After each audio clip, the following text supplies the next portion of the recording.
Samahan niyo po ako sa aklat na mga gawa, chapter 6. Acts chapter 6.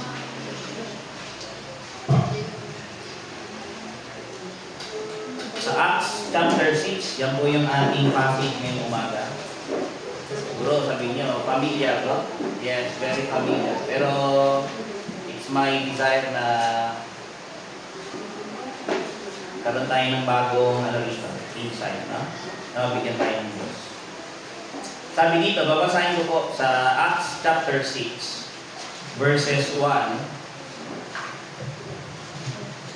Sabi, ng mga araw lang ito, nang dumami ang bilang ng mga alagad na nagkaroon ng bulong-bulungan sa mga Greco-Hudyo laban sa mga Hebreo.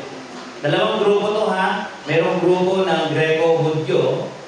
Ito yung mga Hudyo na hindi nakakapagsalita ng Hebreo. At laban doon sa mga Hebreo, yung Jew na nakakapagsalita ng Hebrew. Sapagkat ang kanilang mga babaeng bao ay pinababayaan sa pamamahagi sa araw-araw. Yung rasyon, kasi noong unang panahon, yung mga bao, yung walang asawa, walang kamag-anak, yung church yung nagbibigay ng pagkain nila. Kaya ganun yung nangyayari. Pero may mga time na hindi nabibigyan daw yung iba. Especially yung mga Greco-Hudyo.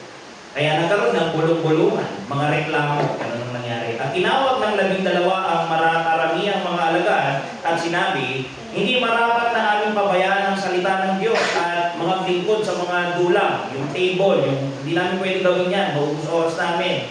Kaya ganito gawin nyo, magsihanap nga kayo mga kapatid sa inyo ng 7 lalaki na may mabuting katunayan. Ito yung requirements. Mabuting katunayan, puspos ng spirito at ng karunungan na ating mailalagay sa gawang ito. Datapwat, nagsipanatili kami matibay. Yung mga lalaki, i-assign sila sa task na yon, pero daw sila, yung mga apostles, ito lang daw gagawin nila. Magsisipanatili kaming matibay sa pananalangin at sa ministeryo sa salita. Dito kami mag-concentrate, sabi nila ganun.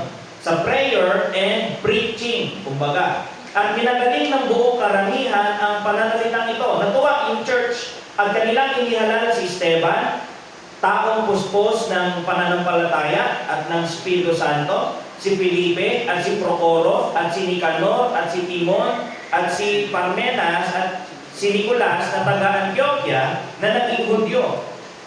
Verse 6, na siyang iniharap nila sa mga apostol at nang sila'y mga pakanalangin na, ay ipinatong nila ang kanilang mga kamay sa mga iyon. Pag-inordain, ay itinalaga nila. Then sa verse 7, at lumago ang salita ng Diyos dahil sila nakapag-concentrate sa prayer and preaching, tapos yung church wala nang problema kasi may mga officers ng inihalal. Alam nyo nangyari sa verse 7? At lumago ang salita ng Diyos at dumaming lubha sa Jerusalem ang bilang ng mga alagad. At nagsitalima sa pananampalataya ang lubhang maraming saserdote. Ang title po ng aking message ay A Ministerial Success. Okay? Dito may kita natin yung success ng church. Dumami sila, di ba? Pero let's pray po. Lord, we thank sa araw na ito. We pray for guidance, we pray for blessing, we pray for insight, we pray for clarity. Guide niyo po ako as I minister thy word, Panginoon, and use this, Panginoon, yung pagkakataon na ito, ang inyong mga salita para buksan ang kaisipan ng bawat isa na nandito. Masalamin nila ang kanilang mga sarili, makita na lang kayong dakila, at maitanyag ang inyong anak, kaya din ang inyong ebanghelyo, at sila ay magkaroon ng pag-uudyok upang sumampalataya ng pasako sa panawagan ng ebanghelyo magkaroon ng kaligtasan. Salamat po sa lahat ng ito. Itong aming dalangin sa pangalan po ng aming tagapagligtas. Again, ang title po ng aking message ay A Ministerial Success. Pag binasa natin by plain reading, kung ma-observe po ninyo, parang simple lang yung story mo. Kasi yung church, katulad din natin, church kasi yan eh. Nagkaroon din sila ng problema, nagkaroon ng bulong-bulungan, di ba? Merong church murmuring, di ba? Karoon din ng mga complaint. Minsan di maiwasan yun, no? Kasi dito may nangyari. Kasi nung una, okay, nabibigyan nila ng rasyon yung mga tao, walang distinction. Lumipas yung time, siguro di naman sinasadya, Napabayaan nila, hindi nila nabibigyan na yung iba. Yung iba nagre-reklamo. Ba't sila meron, kami wala? Ano na nga nila. Kasi may iwasan ka na. No? Meron din mga murmuring sa loob ng church. Ano to hindi to baka isipin natin, siguro sinadya nila. Wala akong ganun dito. Nagsisimula po ang church dito, saka isipin natin, ang daming tao. Minsan, sa dami ng tao, hindi sinasadya, hindi ka nabigyan. Huwag mong pag-iisipan, hindi nila pwedeng isipin na, ay sinadya ng mga, mga Hudyo na nakakapagsalita ng Hebrew. Porket ba hindi kami marunong mag-Hudyo, mag-Hebrew, ginaganyan nyo kami. Walang ganun dito, Kahit tayo, hindi natin pwedeng isipin yung gano'n. Lalo na sa life natin ngayon. Minsan gano'n pag di ka nabigyan, di sabihin mo, ay siguro, kaaway ang tingin nyo sa akin. Mali. Dito, hindi nila sinasadya yan, yung nangyari na yan. Okay? May mga nabasa ako parang yung iba daw dyan, may mga nabasa ako na baka yung iba, ginamit nila itong issue na parang, ay hindi, favorite niyo yung gano'n. Sabi nila. Pwede, i-accuse nilang gano'n, pero hindi gano'n. Yung mga tao rito na mga mananampalataya, hindi nila sinadyang gano'n. Pero yung reklamo sa kanila, marahil gano'n ang sinabi. Siguro, favorite ko sila, kaya sila madalas yung bigyan. Kami hindi, may favoritism kayo. Gano'n. Pero dito makikita natin, sa mga nabasa ko rin, hindi ito about doon sa favoritism. Wala silang favorite. It's just na hindi nila napansin na neglect nila, meron pala silang hindi mga napagbigyan. Pero nakakatawa dito yung apostle. Ganito may mga reklamo sa church. Dininig nila, nag-isip sila ng solution. Sabi dito, pag pinansinin nyo dyan, sa verse 2, at tinawag ng 12 ang karamihang mga alagad, sinabi, hindi marapat na aming pabayaan ang salita ng Diyos at mga lingkod sa dula. Ano gagawin? Maghanap na lang kayo ng mga lalaki na pwede natin i-appoint dyan. May solution sila. Yung mga problema sa church, susolusyonan. Kaya dito nakakatawa, nagkaroon ng church meeting, di ba? Kanina may mga reklamo din pala sa church. Pero dito nakakatawa, the way they handled yung problema sa church, nag-meeting. Tingnan nyo sa verse 2. Sabi niya, at tinawag ng 12 ang karamihang mga alagad. Collectively, mag-meeting tayo. Sabi niya. Kanya rito yung yung pag-uusap nila. Kumbaga, nandun sila, hindi para mag-away-away, kundi solusyonan na magkakasama na ipapadama yung pag-ibig nila sa isa't isa at concern doon sa problema na hinaharap nila. Napalima natin yung iba, hindi naman namin sinasadya, ganun ba? O sige, ano gagawin natin ngayon? Sabi ng apostles, may advice sila dito sa verse 3, maghanap na lang kayo ng 7 lalaki. Huwag niyo na itanong sa akin kung bakit 7. Siguro, yun yung need doon sa situation nila. Okay? Pero nagdali sa Bible, pag sinabing 7, usually 7 is a perfect number. Number daw yan ng Diyos. Okay? Pero dito, 7 lalaki, marahil sa dami ng kailangan nilang rasyonan, sakto na yung 7. O baka may sobra pang isa ganun. Pero para sa kanila, sa time nila, best na yung magkaroon ng 7 lalaki. And then, binigay dito yung requirement. Diba? Ang sabi ng requirement, mga lalaki na may mabuting katunayan. Yung trabaho na gagawin nila dito, magrarasyon lang mga malingke ng ipapamigay, tapos dadalhin nila dun sa bahay, i-deliver, parang rider. Diba? Tao po, Shopee, sabi ganun. I-deliver talaga doon sa yun ang magiging task nila, yun ang trabaho nila, itong mga lalaking ito. Pero tingnan nyo naman ng requirement. Anong requirement? Men of honest report. Grabe naman yan, ang taas ng criteria. Maganda daw yung testimony nila. Honest. Maganda yung mga lalaki na may integrity. Kailangan ito, alam niyo kung bakit? Hahawak sila ng pera. Sila mamimili. I-account nila yun, re-resibuhan nila. Kaya requirement, sabi rito, manang na lalaki na men of report, men of honest report, full of the Holy Ghost, puspos daw ng banal na spirito at ng wisdom. Anong wisdom? May practical knowledge.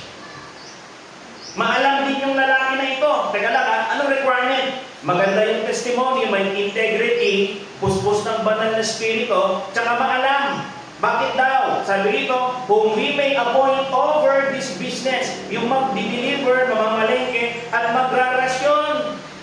Doon narinig ito ng church, nakakatawa yung church kasi pagkatapos silang marinig, natuwa sila doon sa kanilang narinig. Sabi sa verse 5, at minagaling ng buong karamihan ang pananalitang ito.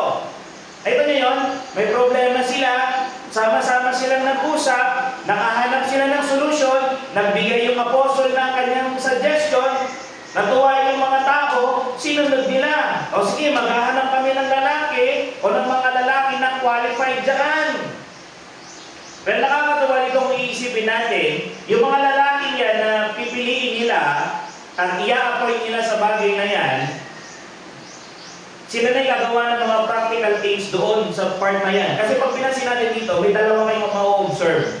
Yung mga lalaki ito, ang gagawin nila ay yung mga practical things. Kasi yung apostles, sabi nila, hindi na namin pwedeng gawin yan, mauubos yung oras namin. Kailangan ang concentration namin is yung prayer and yung preaching ng Word of God. Doon dapat kami mag-focus. Kaya nga yung part na yan, kung mamamalengke pa kami, tapos kami pa yung magrarasyon, mauubos ang oras namin. Baka hindi mapabayaan namin yung preaching. Sabi niya gano'n. Kaya gawin ninyo, para matulungan nyo din kami at maging maayos ang lahat, magtalaga tayo ng mga lalaki dyan. Gano'n ang mangyayari. Yung mga lalaking yan, sila ang mag-oversee ng practical things doon sa church. Dapat i-make sure nila na wala nang maneneglect. Pero kami, i-devote namin yung sarili namin sa prayer and preaching ng Word of God. Kaya dito, pagkatapos ng nangyari yan, natuwa yung mga tao, meron silang mga lalaki na nakita nila na pasok doon sa criteria. Paano nila nalaman? Kilala nila yung mga tao sa church. Ano to dito basta baka naglagay sila ng paskid, nag-hiring. Hiring, deacon. Ito yung qualification. Sa ibang lugar, sa ibang bansa, ganyan ang ginagawa. Even pastor, hina-hire. Pero dito nakakatuwa kasi yung word na ginamit dito, sabi doon sa verse 4, verse 3, "Wherefore, brethren, look ye out among you." Sabi nila doon. Kung magkakaroon tayo ng minister dito sa church, especially deacon, hindi dapat i-hire, dapat kasama dito. Among you, kasama nyo na, hindi galing labas. Huwag nyo palilimutan to. Very precise yung scripture. Bakit maganda yung kasama na sa church? Kasi nga kilala nyo na. Alam niyo yung character niya, alam niyo yung integrity niya, alam niyo yung mga pinagdaanan niya, alam niyo yung quality ng buhay niya. Alam niyo na kaya niyang gawin yung kailangan niyang gawin doon sa ipapagawa ng church, lalo na kung magbibigon siya, mag-oversee ng practical things doon sa church. Practical things pwedeng siya yung nagme-maintain ng building, siya nag-check. Pwede din mag-appoint ng gano'n. Tungkulin niya na i-maintain yung i-check niya, i-babakitin sa church, ano yung mga repair na kailangan gawin.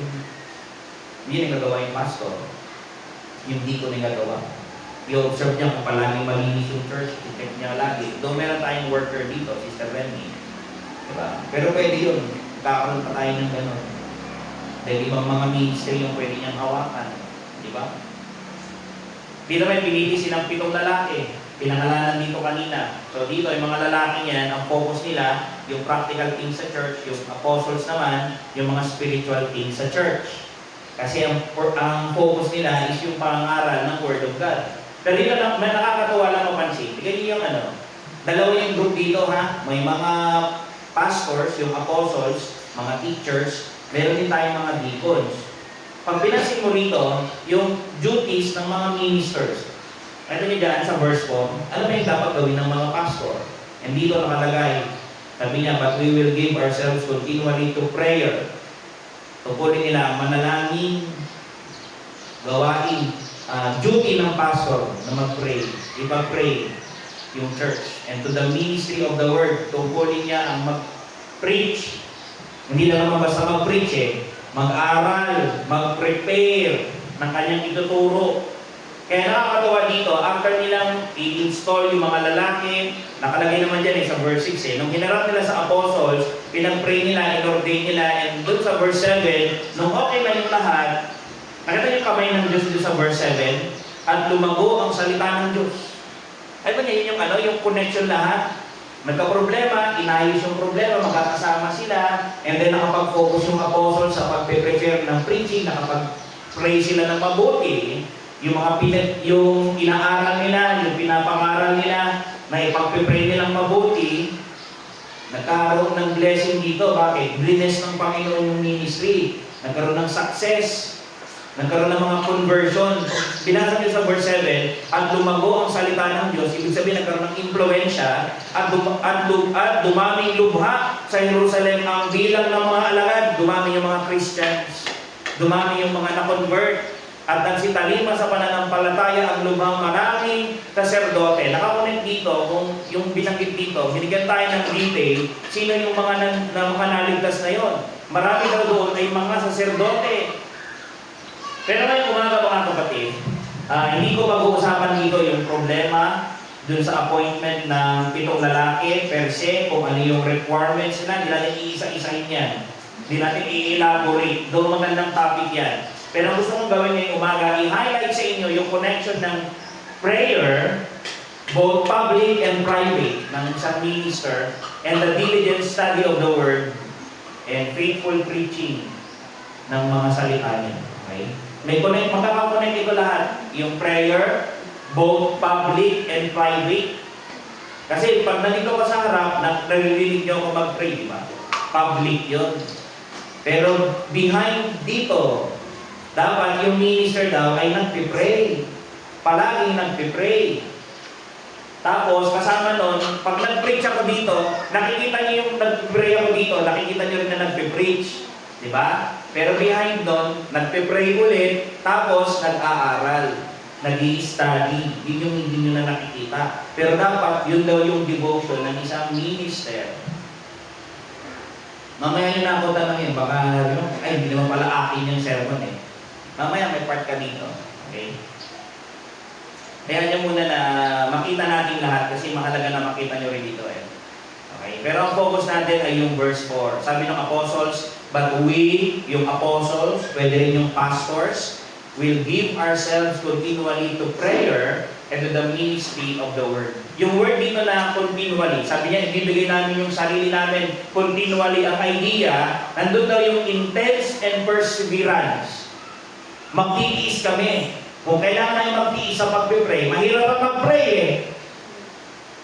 Titiisin daw nila yun, magpe-persevere kami. Pagpe-pray namin yung mga kailangan ipag-pray. Aaralin namin yung dapat aralin. Mag-i-spend kami ng time. Magme-meditate kami. Ipag-pray over namin yung aming ipipreach, yung text na aaralin ko. Kailangan gawin niya, magpe-persevere kami dyan. Yun ang idea dito ng continually. Sabihin, yung parang hindi daw sila napapagod. O kahit nakakapagod, sige pa rin daw sila. Ganun yung ng duty ng minister. Sabi nga dito sabi ng isang commentator, it means that the apostle designed to make this their constant and main object, undistracted by the cares of life and even by attention to the temporal needs of the church. Sabi, iniisip daw nila, sinasabi nila, ito yung focus dapat namin talaga.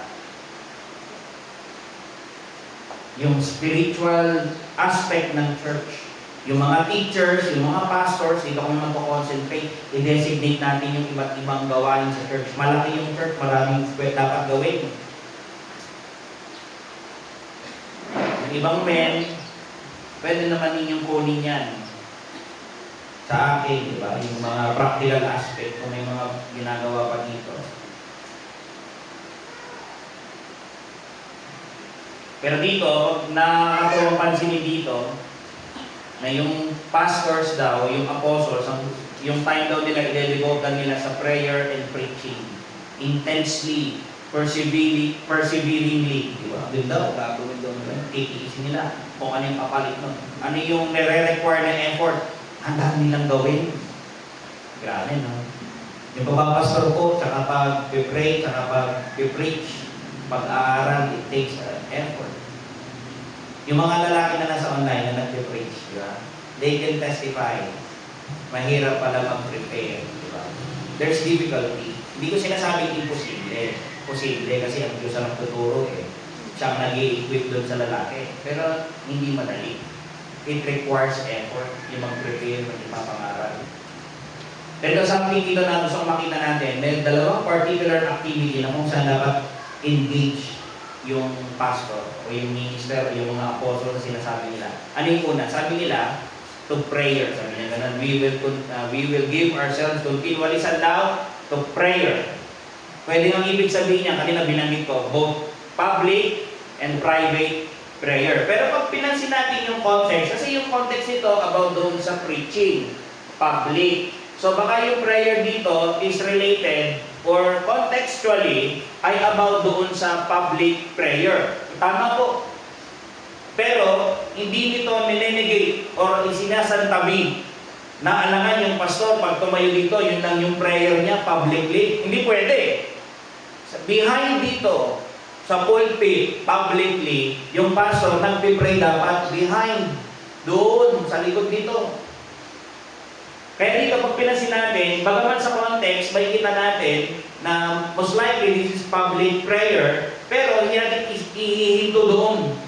Kasi yung buhay ng mga ngaral, kasama nito yung private prayer niya doon sa kanyang buhay. Naka-engage din siya doon sa pananalangin sa sarili niya, nang siyang mag-isa. Dapat ini-immerse niya. Abang ini-immerse, parang binababad daw niya yung sarili niya doon sa pananalangin, doon sa presensya ng Diyos. Humihingi palagi siya ng tulong. Lord, tulungan niyo po ako. I-guide niyo po yung mind ko. Dito sa words na to, parang hindi ko maintindihan. Give me insight.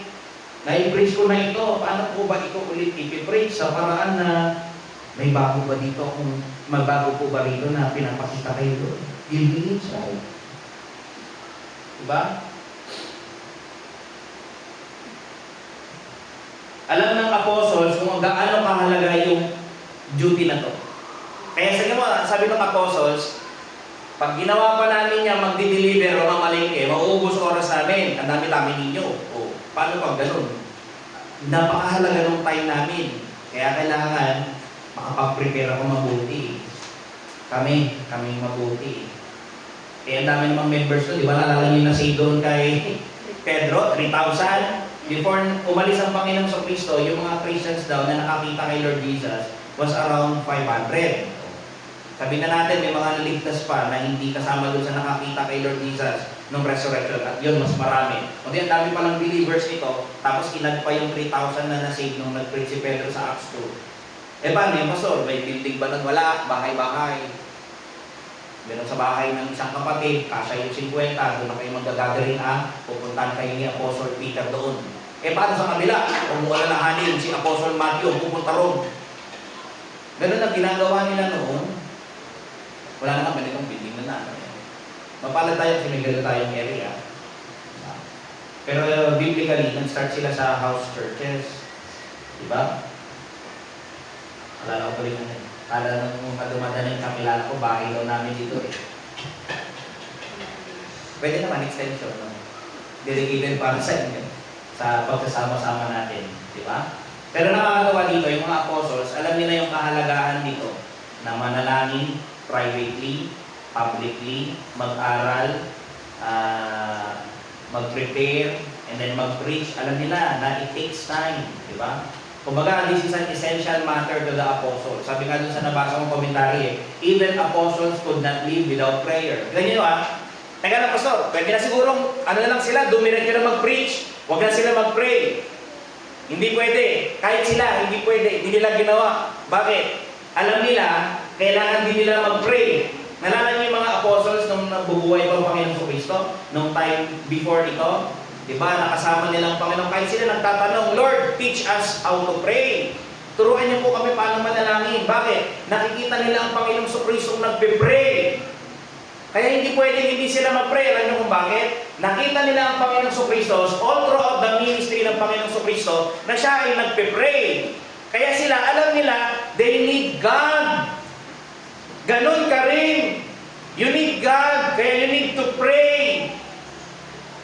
Sila nga, apostles na Ito sa preaching aspect ito sa preparation, kailangan nila ang Diyos. Paano sa ibang pangangailangan natin sa buhay? Sa pag-aaral ng isang estudyante, kailangan nyo ba ang Diyos? Yes! Yung mga nanay na dapat magampanan yung gampanin bilang nanay, di nyo ba kailangan ng Diyos? Kailangan nyo! Yung mga nagtatrabaho, di nyo ba kailangan ng Diyos? Kailangan nyo! Kaya how we need to pray. Alam nila yung kahalagahan na magpe-pray. At nakakatuwa, paano nila naiintindihan yun? Kasi nung nabubuhay ang Panginoon Kristo, nakita nila na even ang Panginoon Kristo were engaged sa prayer. Hindi lang public, pero mas madami. Nakita nila ang Panginoon sa prayer niya privately. Paano private? Di ba ang Panginoon sa Kristo pupunta minsan sa ilang? Sinasamahan siya ng mga apostles tapos lumalayo lang konti ang Panginoon, magkalapit lang sila ng siguro ilang hakbang lang. Nakikita nilang Panginoon na lumuluhod at nagpe-pray, tumitingala sa langit. Ay, nagpe-pray ang Panginoon sa Kristo. Dapat ako din, nagpe-pray ako. Ganun yung mind nila. Kumbaga, nakita nila yung aside sa sila ay tinuruan ng Panginoon sa Kristo.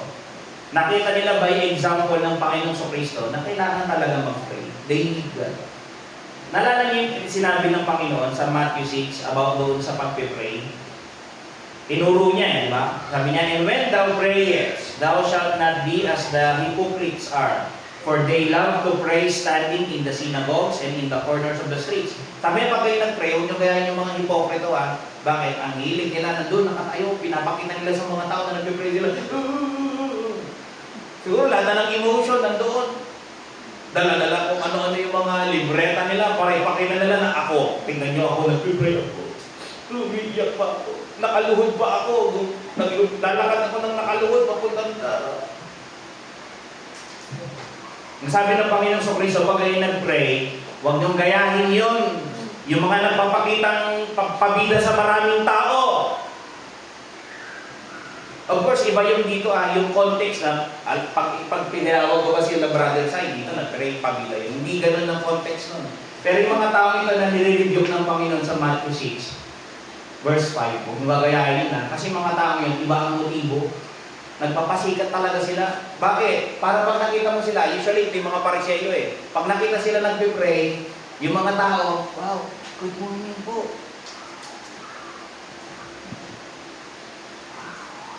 Umadayo kayo ba siya?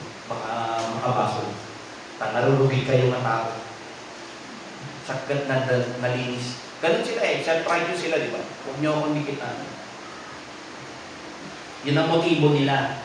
Tapos sabi dun sa verse 6, ano dapat sa atin kung Christians tayo? Sa verse 6 ang alagay, yung mga apostles, ano yung tinuro ni Lord Jesus? But thou, when thou prayers, ano gagawin mo? Enter into thy closet, and when thou hast shut thy door, pray to the Father which is in secret, and thy Father which seeth in secret shall reward thee openly. Ano daw gusto ng Panginoon? Pag pray ka, pumasok ka sa kwarto mo. Kausapin mo ang Diyos na mag-isa, nang walang nakakakita, ikaw lang. Huwag kang magpasikat kung kanino. Iayos mo yung motibo mo. Dapat ang goal mo, ang nasa mo ay siya. Gusto mo siya makadaupang palad. Sabi niya ganon. Nakalagay din kung paano yung manner ng prayer. Hindi lang yung motive, hindi lang yung lugar. Nakalagay din yung manner. Paano ba dapat tayo mag-pray? Sabi ni Lord Jesus, but when you pray, use not vain repetition. Huwag yung paulit-ulit. Abang! Ilang ulit? 10. Pagka natapos yan, ulitin mo pa. Ayaw to ng Diyos. Nakalagay sa Matthew 6:7. But when ye pray, use not vain repetition as the heathen do. Bakit? For they think, itong problema, ba't nila inuulit-ulit kasi? Ang problema, yung utak nila, anong iniisip nila? They think that they shall be heard for their much speaking. Akala nila, pag inuulit-ulit nila, ditinggin ng Diyos. Wag daw ganun, sabi ng Panginoon sa Kristo, bakit? Be not ye therefore like unto them, bakit? For your Father knoweth what things ye have need of before you ask Him. Hindi mo rin kailangan pag-uulitin masyado, bakit? Kasi kahit bago mo pa daw hingin sa Kanya, alam naman niya rin. Pero you need to utter. Bakit? Kapag tayo nagpe-pray, we need to see ourselves that we are in need. Lord, kailangan ko kayo. Hindi yung pwede na, ay, alam ko naman, kailangan naman, alam naman ng Diyos kung alin kailangan ko. Kaya hindi bigay naman niya yun Kaya hindi ko na kailangan mag-pray. Wrong attitude. Pag tayo nagpe-pray, yung issue doon is our attitude. Kumusta ba tayo pag tayo nagpe-pray? We need to be humble. Lord, I need you. Have mercy on me, Lord. Dahil naman kung ano yung kailangan nyo, but kung ano yung attitude, yun daw. Pag pinansin mo dito, sabi nga, yung motive, yung place, yung manner, yung attitude, lahat nandyan eh. Tapos yung pagiging prayerful, in-exemplify ng Panginoon sa Kristo yan. Nung nabubuhay pa siya, di ba? Naalala niyo yung beginning ng kanyang ministry, di ba? Dinala din siya sa wilderness. Anong ginawa ni Lord? Bago niya sinimulan yung ministry, nag-pray siya for 40 days and 40 nights, 40 nights with fasting. Sabihin yung ministry ng Panginoon, ginawa niya with prayer. Before mag-start yung ministry niya, at habang ongoing yung ministry niya, puro prayer. Hanggang matapos yung ministry niya, nakapangko dun sa cross, andun din yung prayer. Kaya pag inisip natin, nandun yung prayer. Mahalaga yung prayer doon sa ministry. Alam ng apostol yung kahalagaan ng pananalangin. Yung devotion, yung pagkakaroon ng panahon para manalangin. Ito yung point na gusto ko makita natin. Alam niyo po ba na ang gawain ng Diyos ay marapat na gawin na may kasamang pananalangin? Hindi pwedeng wala. Pag tayo pupunta rito, kayo pupunta rito, dapat pinag-pray nyo din, Lord, ngayong umaga we will be gathered para sa inyo. We pray na samahan niyo po kami. I-bless niyo po kaming lahat. Huwag niyong iasa naman sa akin lahat yun. Pupunta lang kayo dito, tapos bahala na si pastor. Walang ganon. I'm doing my part. Dapat lagi. Pero you have your part as well. Yung prayer, yung gawain natin, mahalaga na pinag-pray natin, both private, lalo na sa, dahil din sa public, di ba? Lalo na kapag yung dadako sa preaching ng Word of God. Marami tayong pwede natin itanong Baka may itanong natin, Pastor, sabi mo kanina, yung apostles, alam nila yung kahalagahan ng prayer. Hindi pwedeng mawala yun doon sa kanilang pag-prepare, saka doon sa kanilang pag-aaral ng Word of God. Personally, dapat nagpe-pray din talaga sila. Lahat saturated by prayer. Ano pinagpe-pray kaya nila noon? Siguro pinagpe-pray nila, Lord, bigyan mo liwanag yung isip ko. Ipaunawa niyo sa akin yung binabasa ko. I-guide niyo po ako. Buksan niyo po yung isip ng mga makikinig mamaya. Di ba? Yun din dapat ang prayer, di ba? Lord, makikinig po ako mamaya. I'm praying, Lord, sana buksan mo yung tenga ko at maintindihan ko yung isip ko. Mag-benefit ako dun sa matututunan ko. Tapos, Lord, by your grace, may apply ko. Maging ganun ako. Maging tagasunod niyo ako. Maging mahubog ako dun sa wangis ng bugtong na anak ng Panginoon Kristo. Marami yun ang prayer nila. Lord, marami kasama sa prayer nila. Lord, ihanda niyo po yung puso ng mga makikinig. Nawa, tanggapin nila yung Word of God. Nawa, maging malaya yung preaching mamaya. Wala pong mangyaring mga distraction. I-guide niyo po kami lahat. Maging matapang po ako sa pangangaral ko. Bigyan, pag nagsasalita na ako, marami ganun ang prayer ng apostles. Lord, pag ako nagsasalita, nawa, huwag akong mautal-utal, mabulol, mablangko. Tulungan niyo po ako, Lord, na hindi ako mablangko. Maging maayos yung delivery ko ng preaching. Magkaiba kasi yun Iba yung delivery, iba rin yung preparation. Very common among ministers. Kasi pag inisip natin dito, yung mga apostles, alam nila yung kahalagahan ng prayer doon sa ministry. In-exemplify ng Panginoon Kristo yung prayer doon sa ministry, kung gaano ito kahalaga. Kaya tinuro niya at the same time, pinakita niya na kahit siya, nananalangin siya. Yung mga apostles dito sa lesson natin, may kita natin, tinuturo sa atin na yung ministry pala, kailangan pala talagang pinagpipray. Yung pastors nagpipray. Ganun pala siya kahalaga. Si Apostle Paul, pag pinansin ninyo bilang ministro, pinagpipray niya rin yung church. Ito ang nakakatawa lang, sa mga may idea tayo, na yung mga ministers pala, from the Word of God, pinagpipray talaga nila ang church. Tingnan nyo to kasi pwedeng ito yung prayer ng mga apostles. Sabi nila, hindi kami pwedeng magrasyon o mamili. Bakit? Maubos oras namin. Maghanap na lang tayo ng lalaki na may apoy doon. Pero kami, i-devote namin yung time namin doon sa pag-pray, sa pag-prepare.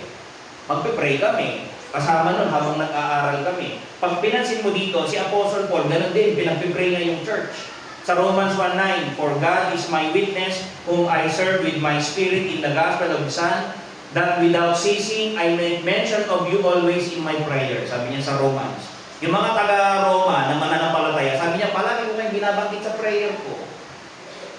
Nagpipray niya marami na, Lord, i-review mo sa kanila yung kalooban niyo, sa pamumuhay nila sa araw-araw, maging obedient sila, maging sensitive sila sa kasalanan, iwasan nila yung mga mali sa paligid nila, yung mga mali sa isip nila, maitama nila, yung maling gawin, may eradicate nila sa buhay nila, magmahalan sila, Lord, yung mga kapatiran. Marami din ang prayer ni Apostle Paul. Pinag-pray din ni Paul yung mga taga-Ephesus. Sabi niya sa verse 16 ng Ephesians 1, cease not to give thanks for you, making mention of you in my prayers. So, nakita nyo? Teka lang, di ba si Apostle Paul yan, Pastor? Pinag-pray niya yung taga-Roma, pinag-pray din pala niya yung mga ano sabi rito? Taga-Ephesus. Yung mga taga-Thessalonica, pinag-pray din niya. We give thanks to God always for you all, making mention of you in our prayer. Sabi niya sa 1 Thessalonians 1 verse 2. Si Philemon, itong family na nagsiserve din sa Panginoon, pinag-pray din niya. Sa Philemon 1 verse 4, I thank my God, making mention of thee always in my prayer. Sakita niyo yun? Yung mga iglesia na itinatag ni Apostle Paul na baga na-establish sa pamamagitan niya, sa instrumentality niya, kahit malalayo sila o kahit na hindi siya nagtatag, pinagpipray niya sila eh. Si Epaphras, yung pastor ng Colossae, sinabi ni Paul, nakilala niya si Epaphras, nalaman niya yung zeal o yung desire, yung passion ni Epaphras para doon sa church ng Colossae, na talagang pinagpipray niya yung church na kanyang pinamumunuan. Sabi niya sa Colossians 4:12, Epaphras, who is one of you, a servant of Christ, saluted you. Itong sabi ni Paul, kilala ni Paul always laboring fervently for you in prayers. Kila niyo? Masigdi daw na nagpipray yung pastor nila para sa kanila, sabi ni Paul, doon sa mga taga-Colossia. Si Paul at si Epaphras, pinagpipray nila yung mga tao na kung saan sila ay naglilingkod. Yun ang ginagawa ng apostles. Bakit tanong niya, bakit sabi nila magpipray sila? Anong pinagpipray nila? Pinagpipray nila yung tao na makikinig sa kanila, na palaging nakikinig. And it takes time, it takes effort na gawin yun. Ano pa yung ibang activity na dapat, ano pa yung isang duty na kailangan nilang i-fulfill? Sabi nila, hindi lang to prayer, but to the ministry of the word. Sabi sa Acts 6:4, but we will give ourselves continually to prayer and to the ministry of the word. Anong ibig sabihin ng to the ministry of the word? Ang ibig sabihin niyan, sabi niya dito, yung pangangaral ng Ebanghelyo. Dito makikita mo yung relationship Paano ang relationship? Hindi binanggit dito na sabi niya, bibigay namin yung sarili namin sa preaching. Pwede naman, di ba? Pwede ba? Pwede. Pero hindi ganun ang pagkakasabi. Ang pagkakasabi, ibibigay namin yung sarili namin continually saan? Sa prayer, and then sa ministry of the word. Okay naman kung sabihin nila, alam nyo ba, hindi namin pwede gawin yan kasi i-devote namin yung time namin, yung effort namin, yung sarili namin, doon sa preparation namin, yung pag-aaral namin ng word. Pwede naman yun tama naman din yun Pero pag nakakatawa dito makita, hindi lang pala yun nag-e-exist, may kasama pala yun. So sa ministry, kambal ito. Kambal yung prayer, saka yung ministry ng word. Dapat yung preaching is accompanied by prayer. Sabi nga ng isang commentator or this is a quotation, a minister who does not pray much studies in vain. Sabi niya gano'n. Ulitin ko a minister who does not pray much studies in vain. Diba? Pag yung minister daw, hindi naman daw nag-devote ng time sa prayer, yung pag-aaral niya, wala daw kwenta. Bakit? Hindi mo kasi sila pwedeng pagdiwalayin. Ganon kahalaga yung prayer sa ministry. Yung prayer ng minister, tsaka yung diligent study ng Word of God, hindi pwedeng mawala. Kasi kapag, alam niyo po ba, minsan pagpunta dito sa harap, hindi naman ako dito nag-aaral Nagde-deliver na lang ako. Doon, sa likod, ginagangyari yun. Sa likod dito, sa labas ng church na to, nangyayari yung preparation.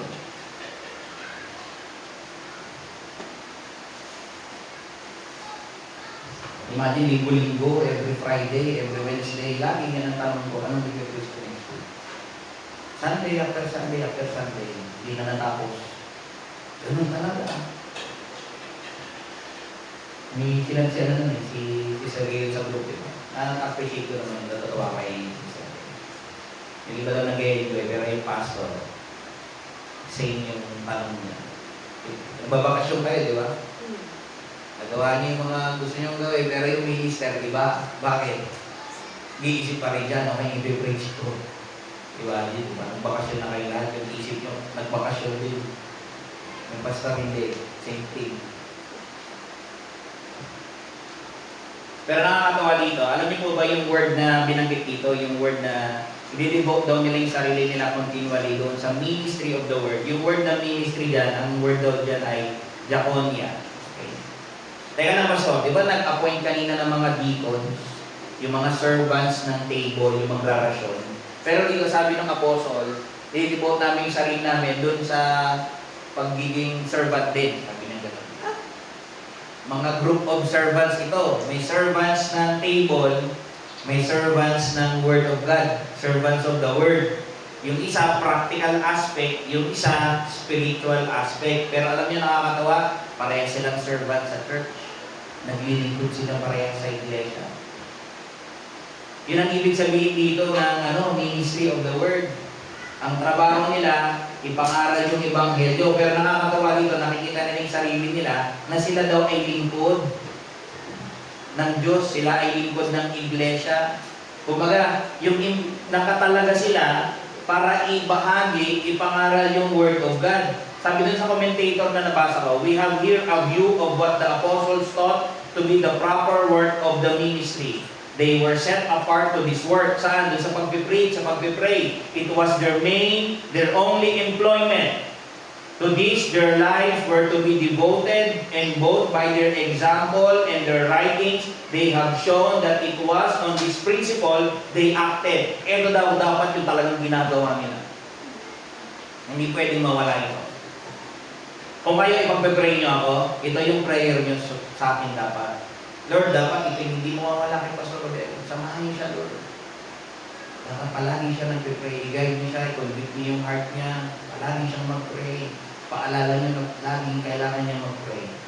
I-remind niyo siya, kahit busy siya, i-remind niyo siya yung need to study. Para kapag maalala niya, mag-aaral siya mabuti, magbe-benefit ako. Di ba magbe-benefit kayo? This is both beneficial sa atin. Naiingatan ako na to keep track doon sa aking ministry. Pag ako pinag-pray niyo. Same way with you. Kapag maayos yung preaching ko, edi nakukonvict ka rin, na gagayad ka rin doon sa tamang landas. Dito parang lahat. Si Pastor, hindi ka naman nakakapit. You have your duty as well. May part kayo sa akin. May part din ako sa'yo. That's the way na mapaglilingkuran mo ako. Pag tumayo ko dito, napaglilingkuran ko kayo. And how about you? Are you doing your part to serve me? You have to remind yourself, mga kapatid. Kaya dito, yung word na minister, serve. Diba? May servants ng table, may servants ng word.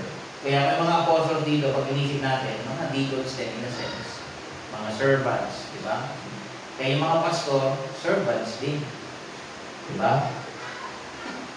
Alam ito ni Timothy, yan din yung tungkulin niya. Sinabi ni Paul sa kanya, ikaw Timothy ha, sa 1 Timothy 4:16, take heed unto thyself and unto the doctrine, continue in them. O diba?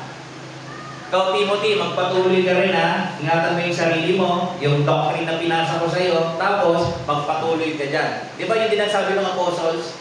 Hindi kami pwedeng maging maago yung attention namin.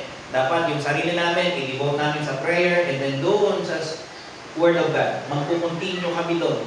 The same yung binigay ni Paul na lesson kay Timothy. And so with all ministers. And so with me. At yung mga kapatid na mga ginagamit ng Panginoon sa imus na preach o nagtuturo din. May ibang instance, sinabi ni Paul doon kay Timothy, 2 Timothy 4:1 and 2, sabi niya sa verse 2, particularly preach the word. Pangaral mo yung salita. Sabi niya gano'n. Ito yung main business daw dapat ni Timothy. Makita mo yung sarili mo, ito yung gagawin mo, ipangaral mo ng ipangaral yung word of God. Diba? So, balik tayo sa ating topic. Dun sa binanggit natin na yung mga apostles, i-devote dapat nila yung sarili nila sa daw sa dalawang two particular tasks. Na sila daw ay mag-preach at mag-pray. Pero alam niyo ba, habang kung gagawin nila yan, it is reasonable as well. Siyempre, kung gagawin nila yan, wala na silang ibang pwedeng gawin. Paano na sila kakain? Then the church should support your pastor. I-devote daw nila eh. Paano naman sila? Manlilimos? Then it comes yung aid ng church. Dapat sila yung magsusupport. Binanggit ito, I'm not inventing. This is biblical pattern. Sinabi ko ni Apostle Paul dun sa Galatia 6:6, that him that is taught in the word, communicate unto him that teacheth in all good things. Sabi niya gano'n. Let him that is taught in the word, yung tinuturuan daw ng word of God, mag-share din doon sa tagapagturo niya. Kasi binigay niya yung time niya eh. Binanggit ko ni Apostle Paul kahit sa 1 Corinthians 9:7. Sabi niya, who goeth a warfare, doon sa 1 Corinthians 9:7, who goeth a warfare at any time at his own charges. Meron ba mga sundalo na sila nagbibili ng sarili nilang uniform? Makikigera sila tapos sarili nila? Di ba walang gumagawa nun? Yung mga baka, pag kumakain, binanggit dito ni Apostle Paul eh. Sabi niya, for it is written in the law of Moses, thou shalt not muzzle the mouth of the ox that treadeth out the corn. Di ba? Kung sila, pinagtrabaho mo, tama lang magpakainin mo. Yung mga hayop, yes. Same way with the ministers. Kung dinivote nila yung time nila, dinivote nila yung sarili nila doon, nag-effort sila doon, then it is your duty to provide para sa kanyang needs. Binanggit pa yan, nakalagay sa 1 Corinthians 9:13, do ye not know that they which minister about holy things live of the things of the temple? Sa templo, paano nabubuhay yung mga servants ng mga Levites? Di ba nagbibigay ng tithes yung buong Israel?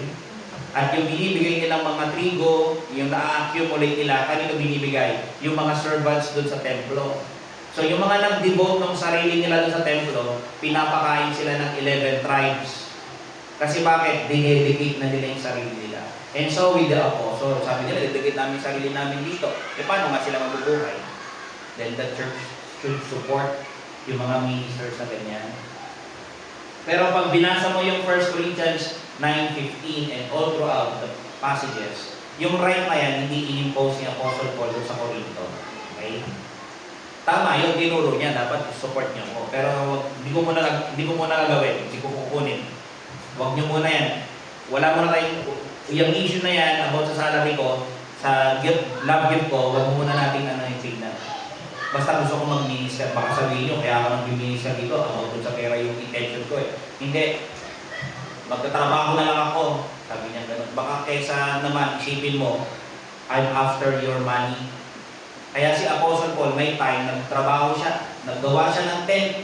Bakit? Para walang masabi yung mga tao sa kanya. Ma-realize nila na si Apostle Paul, totoo yan, hindi yan after sa pera. Kasi willing siya mag-work eh. Yun ang gusto niya makita. Magdapat ganun din sa ministry. Yung mga papasok sa ministry, o mong iisipin na yung church, mapagpeperahan mo. Diba? Yung iba kasing ganun eh. Ganun yung isip ng iba. Pag malaki na yung simbahan, maganda mag-pastor dyan. Bakit? Sa December, makabigyan ako ng kotse. Diba? May mga ganong simbahan. Wala namang against doon, lalo na kung malalaki na talaga yung simbahan nila. Ang problema lang, kung paano nila nakuha yung ganong marami. Maybe, mahirap pa sila pag binago nila yung preaching. Di ba? Pero I'm not against doon. Kung mayaman na talaga kayo, gusto nyo akong bigyan, agyaman na. Di ba? Hindi naman masama yun eh. Di ba? Ang masama ba ron? Wala kung wala as legitimate as it is or innocent as it is. Pero pagkatapos nang mahihingi ka sa akin, yun, may problema na tayo kasi magiging bride, di ba? Magiging suhol ng dating. We need to do things yung accordingly. Maayos natin gawin. Mag-ibot, natin. Diba? Kurehan na ikan, nakapsat. Ayasin kayo lang ta. Diba? Pero dito nakakatuwa na yung ginawa nila yan, dinivote nila yung time nila, Ano ginawa ng Diyos? Blines yung church. Yun sana yung makita natin dito. Alam niyo yung church, lumawak yung influence nila and the Word of God increased. Ang idea nito, malaki daw yung na-influensyahan. Mas marami yung nakarinig ng Word of God, mas marami yung na-convert, di ba? Sabi nga dito eh, and the number of the disciples multiplied in Jerusalem greatly. Madami, multitude. Grabe naman yan. Ito mo yun, pag tayo ng effort, let's expect na i-bless tayo ng Diyos. Sana, ito yung ano ko rin eh, pinag-pray ko na, Lord, sana this year, may we exert more effort. Anong sabi? Expect great things from God and attempt great things for God. This is, yung quotation na yun galing kay William Carey, yung pioneer na missionaries. Okay? Pero nakakatawa lang dito, nakita natin na yung mga tao na naligtas, dumami. Pero ano yung foundation? Paano nagkaroon ng success? Minsan yung mga tao gusto agad success eh. Diba? Success, diba? Diba? Gusto nila agad na imagine yung success eh. Pero hindi. Sa kabila nun, nandun yung effort. Diba? You need to do something. Yung mga apostles, hindi agad sila yung success. Pero silang ginawa, diba? Anong ginawa nila? They devoted themselves to sa prayer, study sila, inayos nila yung duties nila, nag-pray nila yung church, yung preparations nila, yung mga tao makikinig, and then God brought blessing. Diba? Pero let me end with few words. Parang ano one part eh. Sabihin nyo, ay, duty ko ni pastora. Yes. Pero yung second part nito should be your duty. Lord willing, ma-encourage ko rin yun. Though yung message ko, parang pastor, pang pastoral yung context niya na, pwedeng gano'n, natin tingnan. Pero hindi naman sa wala kayong benefit, I'm sure meron kayong mabe-benefit, di ba? Lalo na siguro kung yung iba naghahangad na maging minister, somehow, ikakalibrate dito yung mind mo kung papasok ko sa ministry. Ano yung mga haharapin mo, ano dapat yung handa mo i-take effort mo, di ba? Pero let me end with a quotation. This is in regard of prayer and ministerial success. Sabi dito, a minister, ito ay kwento. Sabi dun sa kwento, a minister observing a poor man by the roadside, breaking stones with hammer, and kneeling to get at his work the better. Sabi niya. Ano yung naggagawa ng mga bloke? Tinitik-tik, para daw mapantay na mabuti, lubuluhod pa daw siya. Para kita niya yung angulo. Nakita daw siya ng isang minister. Sabi niya, tinawag niya yung lalaki. Kilala niya. Sabi niya, John, I wish I could break the stony hearts of my hearers as easily as you are breaking these stones. Sabi niya, sana ganyan din kadali. Kung paano mo kadaling binibreak yan. Sana ganyan din ako, mabreak ko yung puso ng mga nakikinig sa akin. Sabi niya, the man replied, perhaps, master, you don't work on your knees. Siguro, di ka lumulunod. Di ka naman nag-pray. Ngayon, nakita natin ano yung need sa ating ministry. Ano yung dapat i-work out. We need prayer sa ministry. We need effort doon sa ating ministry. Brethren, sana i-refer natin yung mga bagay na ito. May we be more on our knees this year. Diba? Tayo lahat, lalo tayo maging prayerful. Sa mga kaibigan namin, iwan mo kayo ng verse from Acts 16 verses 30 and 31. Sabi ng lalaki, sirs, what must I do to be saved? Sabi ng apostle, believe on the Lord Jesus Christ and thou shalt be saved. And I was. Yun ang gawin mo naman. Believe on the Lord Jesus Christ and you will be saved. Let's go our blessings. Lord, we thank sa araw ito.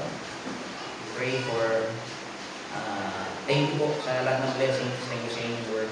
And bless you po ito sa aming mga buhay. Kaya pray po namin for thy glory and mag-benefit din po yung iba sa maiksing buhay namin dito sa lupa. Sa inyo po, karangalan, kapurihan, kalawalagian sa lahat po ng ito. Mga midalamin sa pangalan po na aming Panginoon Jesus Cristo. Amen. Tayo po tayo lahat mga kapatid as we close in.